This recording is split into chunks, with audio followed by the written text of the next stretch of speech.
Tara na sa Quezon, ika'y sumama na.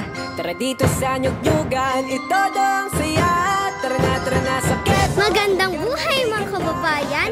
Halina at samahan niyo akong ipagdiwang ang buwan ng wika ngayong buwan ng Agosto, kasabay ng pinagdiriwang na kaarawan ng isa sa mga naging pangulo ng ating bansa at ama ng wikang pambansa na si Manuel Luis Quezon. Pati na rin ang pista ng Nyugnyugan dito sa Lucena. 41 lugar pinagsama-sama, ang kasiyahan na dala bonggang-bongga. Pinagdiriwang ang niyog, kaya napapayugyog ang buong Quezon, tilasang nga na umaalon. Ako po si Disalme Madanilla, mag-aaral na sa ika-4 na baitang.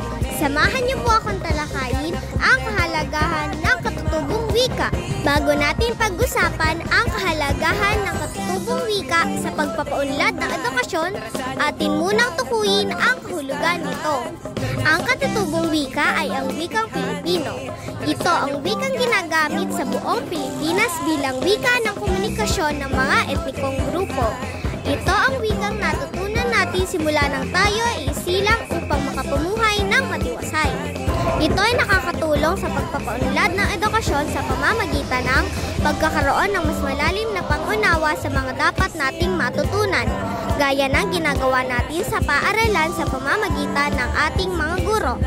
Kailangan natin ang gabay ng katutubong wika para matutunan ang pagbuo ng pangungusap o di kaya ay sa pag-aaral ng kasaysayan. Dahil sa pagkakaroon natin ng kaalaman, natutulungan din tayo ng katutubong wika upang magkaroon ng malawak na pangunawa. Kailangan natin iyon upang matukoy ang kaibahan ng tama sa mali.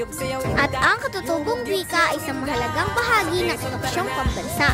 Dahil ito ay tumutulong sa pagpapahalaga at pagpanatili ng kultural na pagkakakilanlan, mas mahusay na komunikasyon, pagpapalaganap ng karunungan, pagsuporta sa bilingual na edukasyon, at pagbibigay ng pagkakataon sa maraming wika.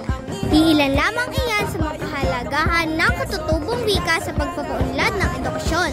Malamang sa malamang ay sobrang dami pa. Ngunit sa edad kong ito, alam kong habang minamahal ko ang aking katutubong wika, aakayin din ako nito sa pagtatapos ng aking edukasyon upang maabot ko ang aking mga pangarap.